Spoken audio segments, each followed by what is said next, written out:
Welcome to the Heart of Fauquier podcast, where you will hear the stories and tips from local business leaders and entrepreneurs who make up the heart of the community.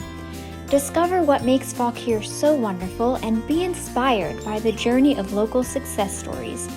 Now let's join Austin, owner of Bedrosian Cleaning Services, as we hear from today's special guest. All right, so welcome to the second episode of The Heart of Fauquier. Today, our special guest is Marianne Clyde. I'm super excited to learn more about her story and just about who you are as an entrepreneur. And so I guess just to get started, maybe tell a little bit about who you are and the businesses that you currently own or are working on. Oh, well, thanks, Austin. I really appreciate being here. Yeah. And thank your audience for being here too. At the moment, I have a brand new business because of all the businesses having to pivot during COVID.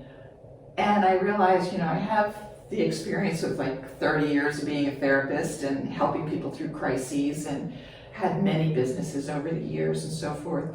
So I got certified as a business coach so I could help all the businesses that are floundering. So so that's what I'm doing now. Brand new, starting a business in the middle of a pandemic. Fun. But basically that's just to show people that you shouldn't be afraid. Right. You can do whatever you want. There's always a solution and we can figure it out. Right. So that's what I'm doing now. I just told you off camera, technically I was retired for almost 2 years. Yeah. And I sold my counseling center, which was just a block away. Okay. And that's going very well. The woman who bought it is doing great with that. Plus I'm really active in the chamber, and I have a foundation that teaches women how to be entrepreneurs. And so this coincides really, really well with everything I've ever done. So Absolutely. It's just a new start, but same interest in the community to make sure everybody's healthy and well and really knows their value, because I think that's ultimately my goal, whether I'm a therapist or whether I'm working in the chamber, whether I'm helping women with businesses.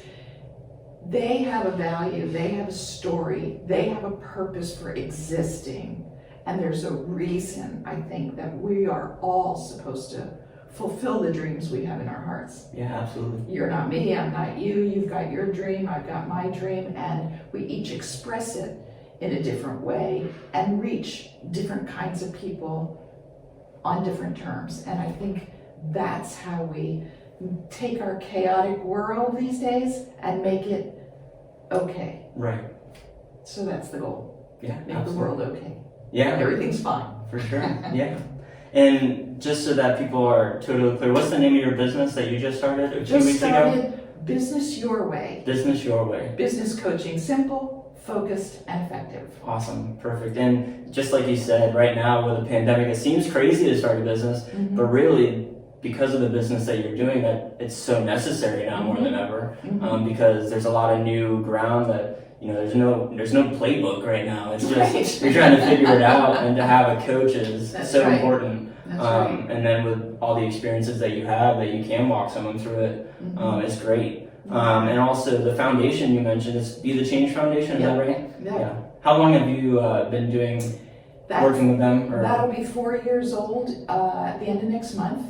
And because of COVID, we had to cancel our classes last semester for the women who are creating businesses or strengthening their already existing businesses. And we thought, that's not going to happen again, because we weren't equipped to go full online. So we did a big strategic plan. We hired a program manager, a director who knows how to create curriculum, knows how to negotiate the online platforms and choose a program and a platform that really, really works for a large amount of women. So we're excited about that. Yeah, absolutely.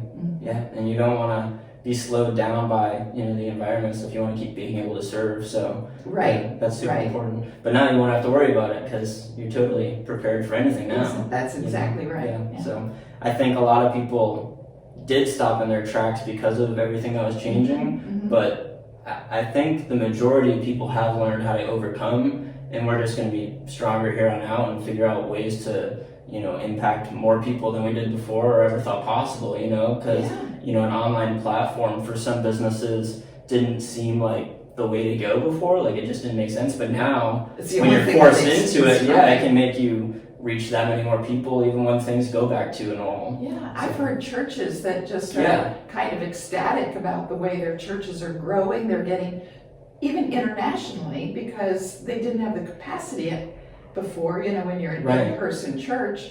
But so their donations are better, their attendance is better, and so much more diverse. Right. And I think that's pretty cool. Yeah, I know for sure that the church that I'm a part of, they've definitely exploded with different online programs. So just to see, thousands of views on these services. Right? Yeah. That's great. And it's just amazing. So you're being able to reach people with something so important.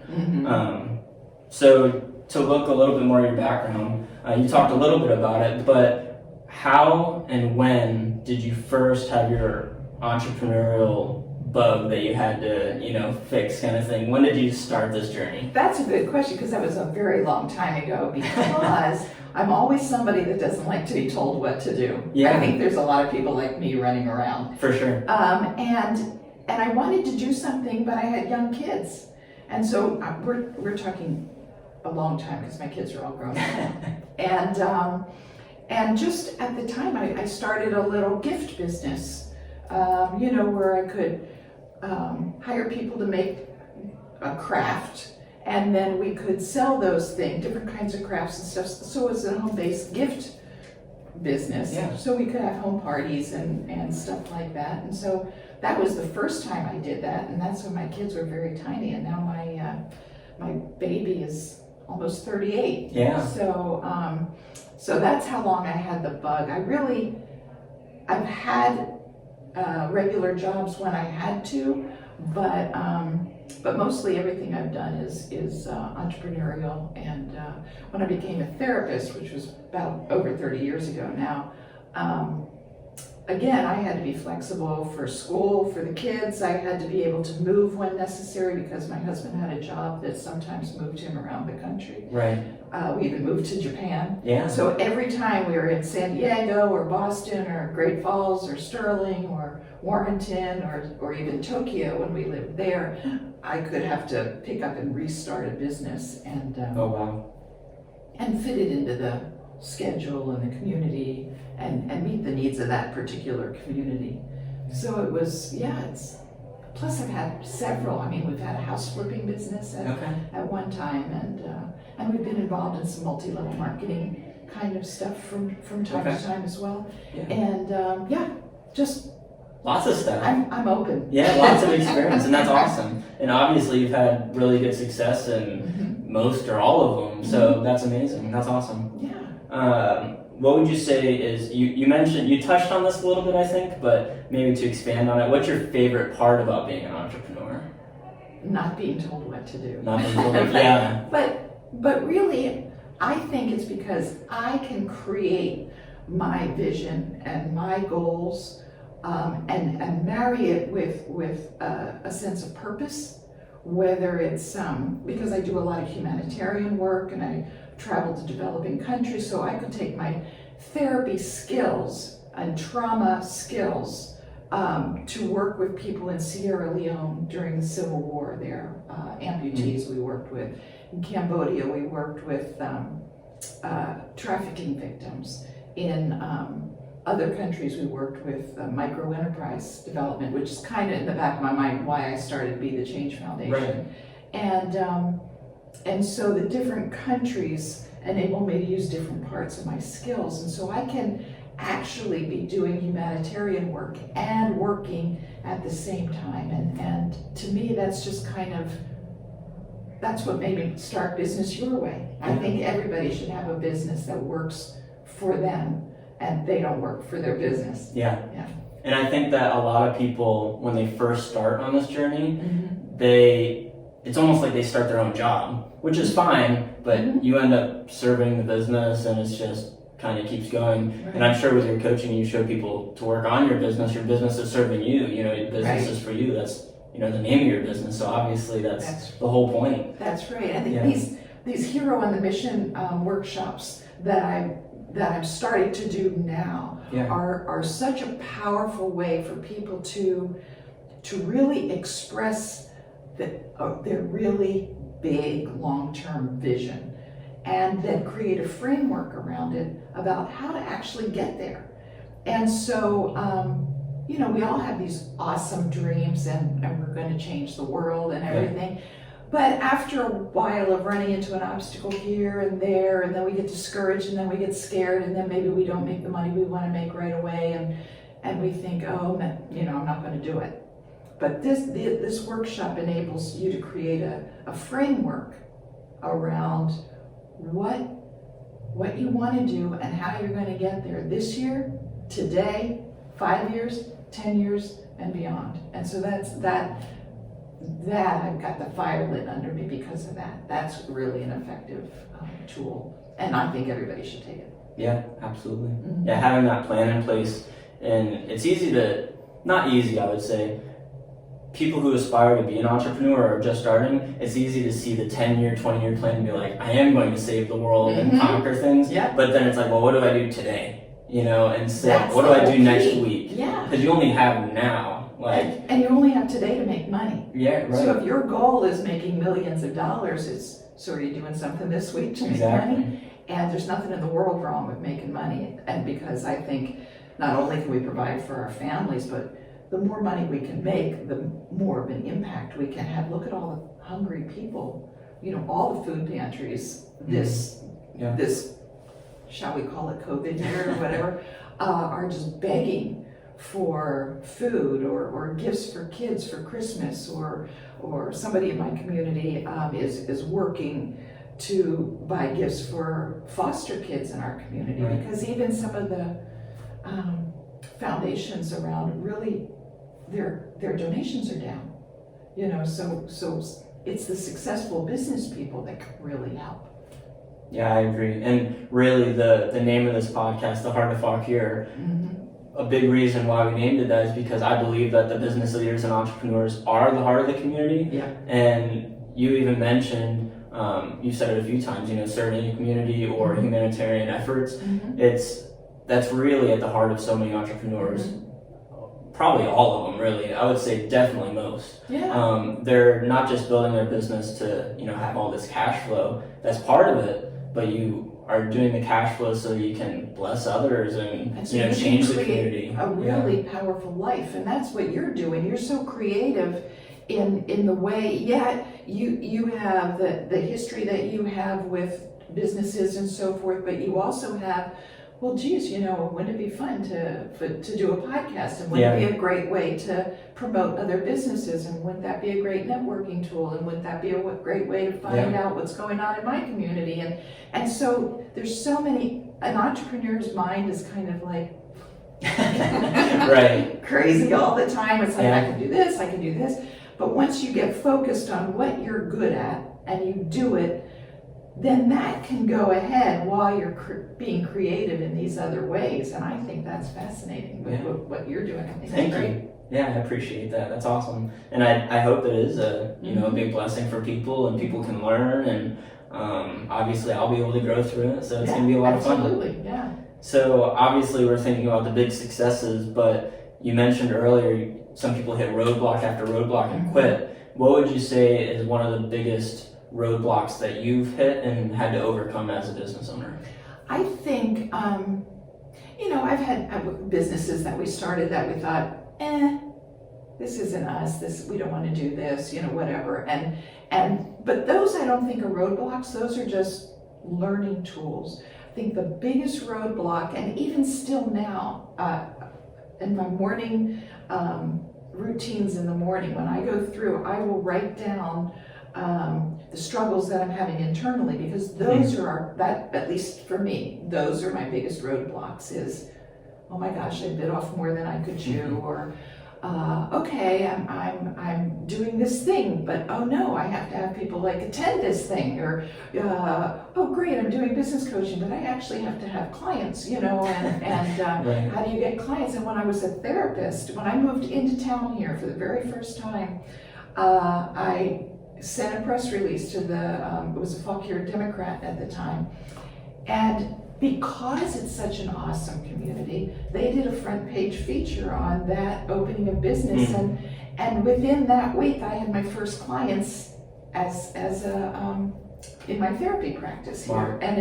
it's the business people helping other business people, like what you're doing. Right. You're helping other people get exposed. You're helping other people tell everybody what they do and how they do it and why they do it, and that's what networking is. It's all about relationships. Yeah, it is. It's not really about giving somebody your business card No. and saying, you want to buy a copier. It's just the relationship. Yeah. Yeah, it's more than a name and number for sure. Otherwise, it doesn't work. Right. You have to have that Absolutely. trust or whatever rapport built so that you can work together. That's right. Yeah. That's right. That's also where you get the meaning behind it. So. Exactly. Yeah. I mean, even the chamber is good. I wouldn't know you if it weren't for an organization Yeah. like the Chamber of Commerce, and it's a great way to, because I was talking to Sylvia, and she goes, "Oh, you have to call Austin Bedrosian, and, Right. and he's the best." And what better referral than somebody who's really excited about you and how you work and what you do and what you know, and you can't ask for a better referral source than that. Yeah, absolutely. Yeah, the excited word of mouth is going to be It's huge. the most reliable. Sometimes it takes time to build up, but it's always going to be the most solid way to get the next people. So, Yeah. Absolutely. Let's see.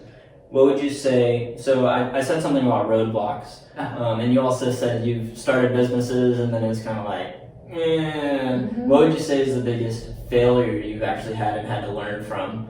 Whether it's because the business failed or just the way you were wanting to grow that business failed, or you even said, personally, that's where a lot of your challenges are. Yeah. What kind of things have you run into?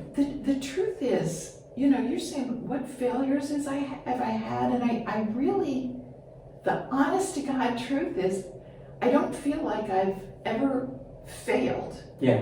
I have at times not made the money I wanted to make, or maybe trusted somebody I shouldn't have trusted, or made a bad judgment call on a personality or something. But I don't think those are failures. I think it's like, well, now I know what not to do. It's like the Berenstain Bears books. Do you have those for your daughter yet? Not yet, but I read some of them. I had them read to me when I was One of little. them is, this is what you should not do. Now let this be a lesson to you. It's just, life is just a lesson. And when something, kind of confronts you that you can't work around, you become like water. This is the kind of learned from the Tao Te Ching. It's kind of like you just relax, and water fits anywhere if you allow it to go there. So even if you run up against a block, you're thinking, if you're relaxed enough, can think of another avenue, can think of a different route, can think of maybe a different application than what you were doing. Because I've given workshops before that maybe didn't have anybody come, and I think, okay, so that topic or that technique didn't work. So I have to listen for where I think God is really moving and move into that area, because He's where the action is, and He's where the people who need help are. And so I just have to be more aware. And so I think part of that is a good meditation and prayer practice, just to become still and not panic. Yeah. That's my tattoo says just breathe, and that's one of my principles in my books. It's just breathe. So roadblocks and failures, I honestly never thought that, well, this was a failure. Yeah. Of course, I've never run for Congress or president either, so. Right.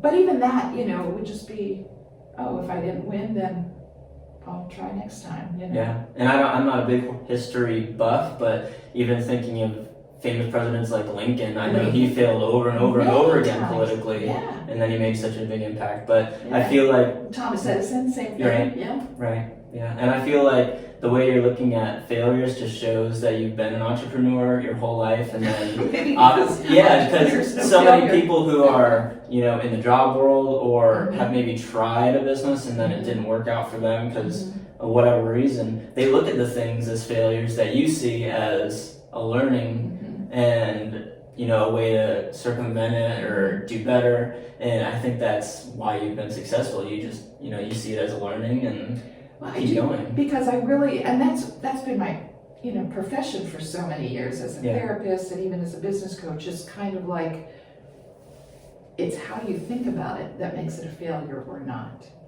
And it's if you let something panic you, or you let something destroy you, or let someone destroy you, and don't get me wrong, I've had run-ins with people, I've had huge disappointments with clients and so forth, but if you let that destroy you, you'll never be successful, because you let too many things stop you. Nothing. You should never be afraid of anything. Yeah. There's no reason to be afraid of anything. That's counterproductive. Yeah, I agree.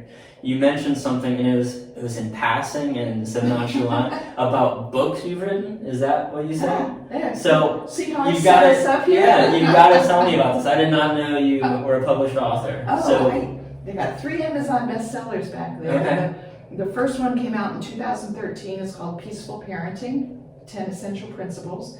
And then, and that, just came from my experience as a mom. I'm a mom, stepmom, grandma.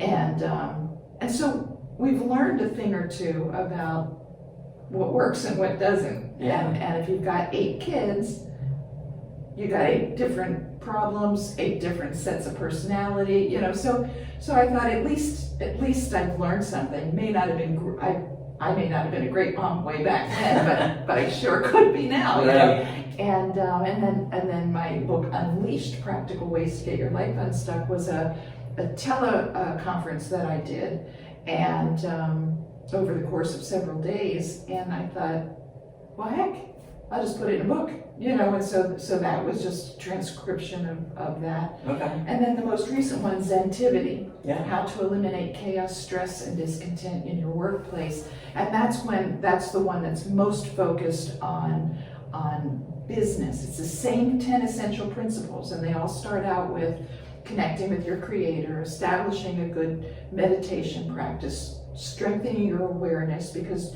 change doesn't start until you're aware that there's a problem, right? Or to be aware of how the people is in your environment is around you. And that's where Just Breathe came in as principle 4, and forgiveness, which is the crowning number 10, is just the most important thing, because again, you let something grab you and throw you for a loop, then you're frozen. Yeah. And your brain's not functioning fully, and fear does that, stress does that too. And if your brain's not functioning fully, you're not doing what you're created to do, and that's, in my opinion, changed the world. Right. Yeah, definitely doing what you're created to do is the only way to do it. If you're manufactured to do something and you're trying to do something else, it's just not going to work out right. But if you get in the zone where God wants you to be, then you're going to flourish. Yeah, that's right. And that's why I want people to see. I think this is a trend we're going in, the entrepreneurship. It's just, I hope so. People are feeling free to start their own businesses because they're getting laid off, they're losing their jobs, or they're working from home, and they find out that then the kids are also working from home, and so you have to find a way to create your business around your life, and entrepreneurship is a great way. Don't get me wrong, and I know you know this, that it can be all consuming. Yeah. Like you said, but being busy isn't the same thing as being productive. No. And so I believe people can be productive and creative and prosperous all at the same time. Yeah, absolutely. I agree.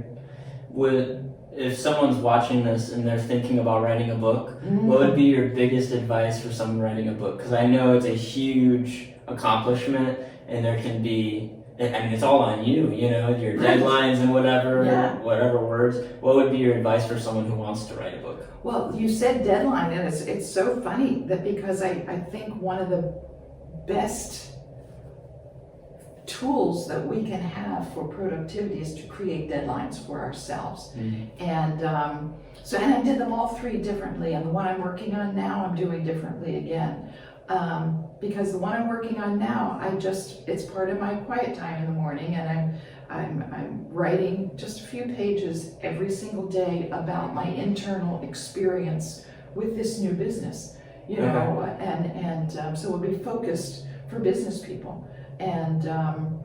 And so it's just a little bit every day. When I wrote Peaceful Parenting, I actually hired a published author that I really admire and respect.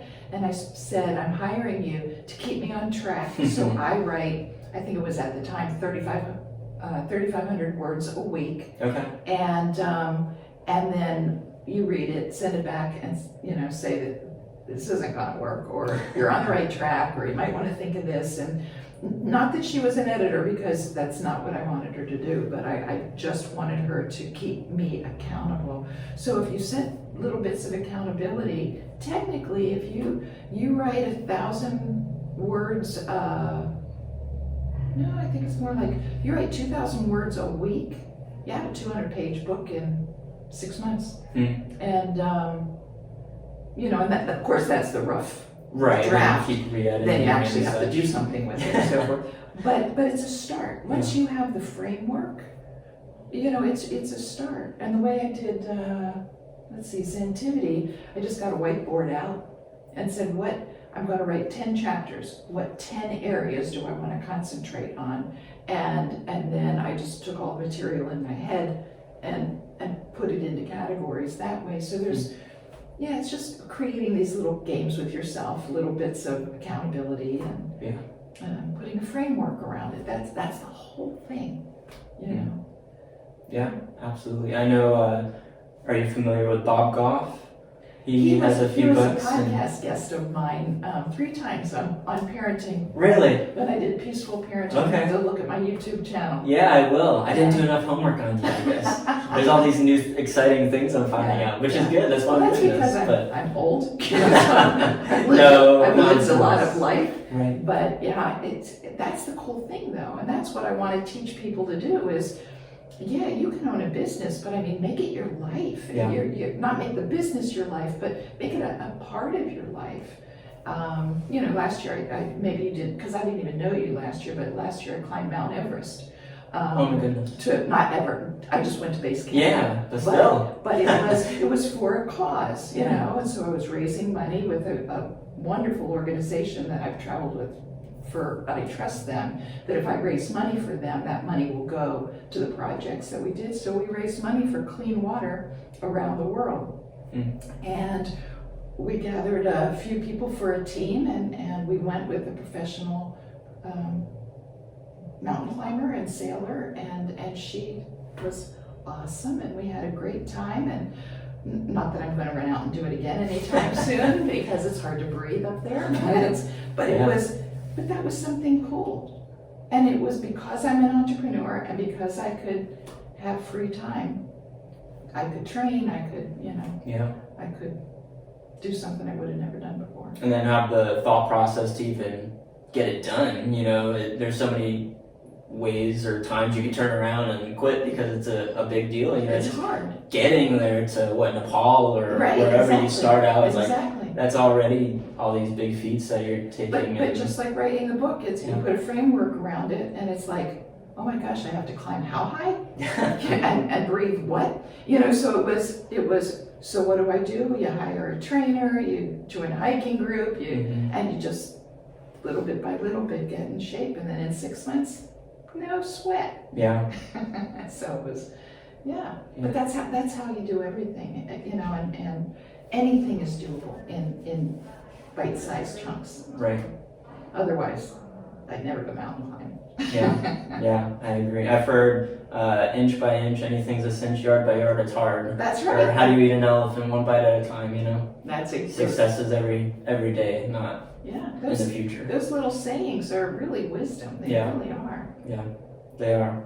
And it's cool. I mentioned something about Bob Goff, but it's just, I've been reading more of his stuff and listening. He has this workshop and stuff and he recently did something of people who are wanting to write a book, kind of helping them out, get started, get the right thought process. Mm-hmm. And some of the tips and things he gives, you're talking about them exactly the same Mm-hmm. way. And it's just, you know, these are success principles, not, you know, Bob's or Marianne's or Austin's. It's just success. Right, Yeah. right. They're just do it. I mean, Yeah. Nike had something going. It's that you just do it, and perfect is the enemy of the good. You know, so many people won't do something because it's not perfect yet. Mm-hmm. But you know, heck, you just put it out there. Yeah, you gotta have a crappy version 1.0, right? Right. That's Just right. do it. You can edit later. That's right. Exactly. Yeah. Exactly.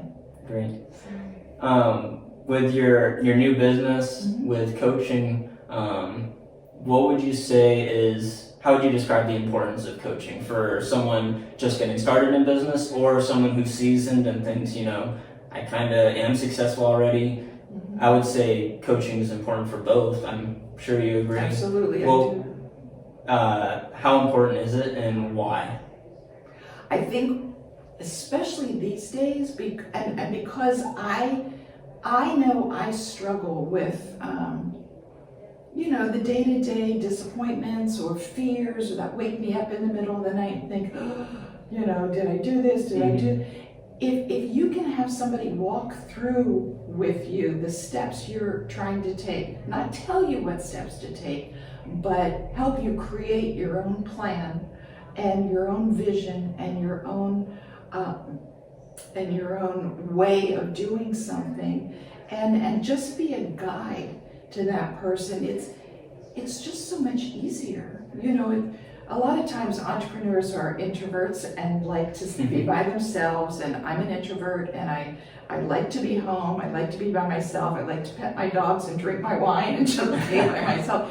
But at the same time, I will hire a coach to run stuff by somebody who's not your family, because families all have opinions. Right. And they don't all work. No. You know, but to have somebody who's seasoned and knows the ropes in business coaching or in therapy or anything like that, and help give you a sounding board, I think is vital for not for the rest of your life necessarily, although I do know people who have relationships with coaches periodically throughout their lives. Just somebody you can trust, somebody who has a calm and versatile mind, who can think of all the different options and not ever judge what you're doing. You'll never do that, you'll never make that much money, you'll never. That's what the family does. Yeah. But what a coach does, it says, no, we're going to develop a framework. That's your goal. Let's get you there. And you know, if I had coaches all my life, it would have been easier. You know, a lot of what I did, I learned by myself until I started meeting some of these coaches that I work with sometimes. Yeah, and I know the idea of a mastermind group has become more popular. I don't know if it's just because I'm learning more about it, or if it's becoming more popular in the culture with people who are successful. You got to plug into something to bounce off ideas, to give suggestions. And the mastermind groups can help you go deeper. You know, there's so many different stages of coaching. You know, you can have a workshop, you can have a small group, which is great because you bounce off of each other ideas and you grow. And I have that kind of support as well. Or you can have a deep relationship with a experienced group that has been around the block and really dive deep into why you do what you do and take it apart and help you really find the foibles that you need to get rid of in order to strengthen yourself. So yeah, all that is good. The mastermind groups, the coaching, the workshops, all Yeah. kind of stuff is really important. Not forever, but when you need it, it's good. Yeah, absolutely necessary. So, kind of looking into our last couple of questions here, we're going to go in a different direction a little bit. Okay. You said you've been obviously all over the world, Mm-hmm. but how long have you lived in Fauquier County? Like, when did you first live here, I guess? Because you might have come and gone.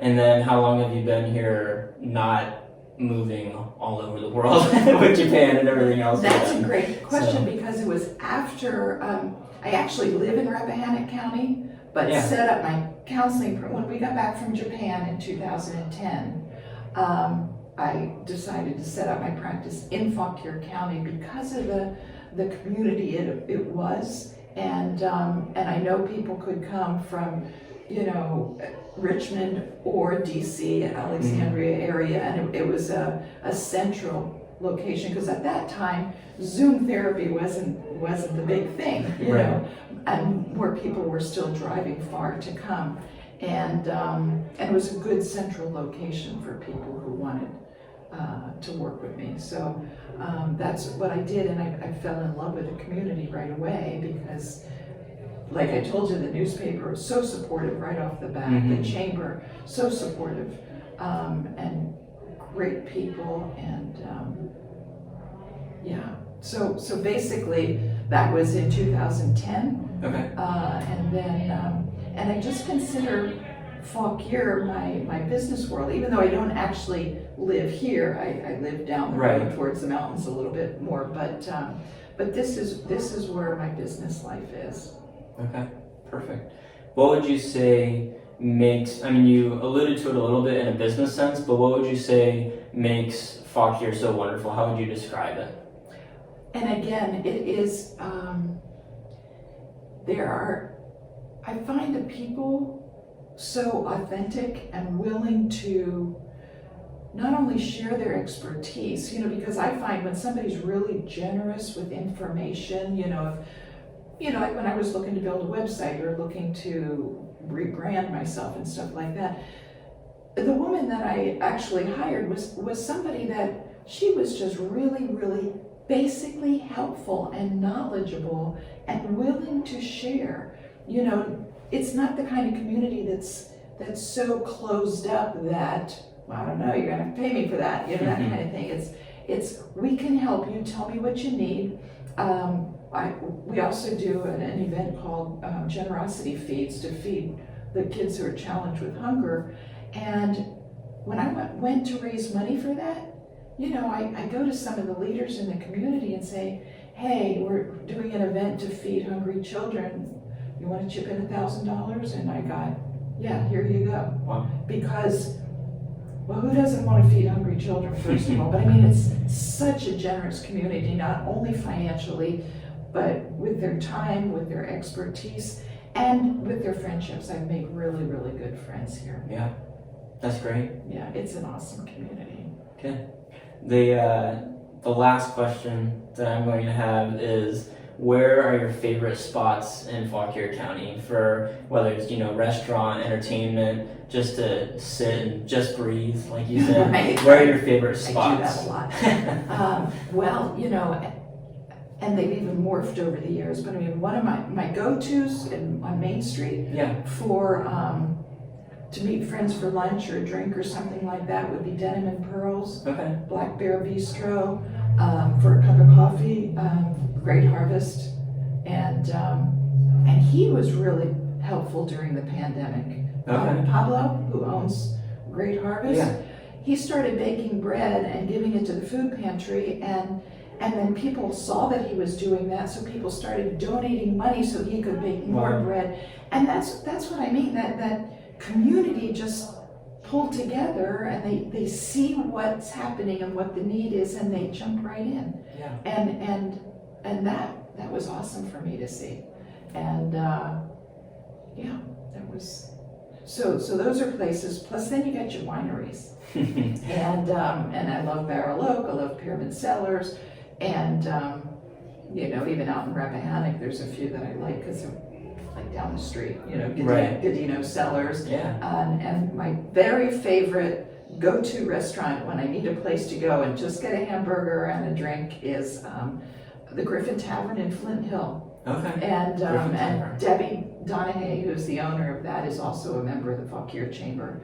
And so Rappahannock and Fauquier kind of, in my world, they kind of mesh together a little bit. Yeah, That's absolutely. Right. That's right. Great. That's awesome. Well, thank you so much for your time. I learned a lot, and I think that they got a lot of value from this. If you're starting a business or you're doing well but you need that coaching, definitely get in touch with Marianne. Yeah. I know I'm going to be checking out your books because I didn't know about this. I'm going to be looking up those things up and start reading through those. Great. I encourage you guys to do the same. And until next time, thank you so much. Thanks, Austin. Really appreciate your asking. It's been a lot of fun. Yeah, thank you. Thank you for joining us for today's episode of The Heart of Fauquier. If you loved joining us today, give this podcast a great review and subscribe to keep up with new episodes. If you have an office in Fauquier that needs a cleaning service, reach out to Bedrosian Cleaning Services and see how they can serve you. Until next time, thanks for listening.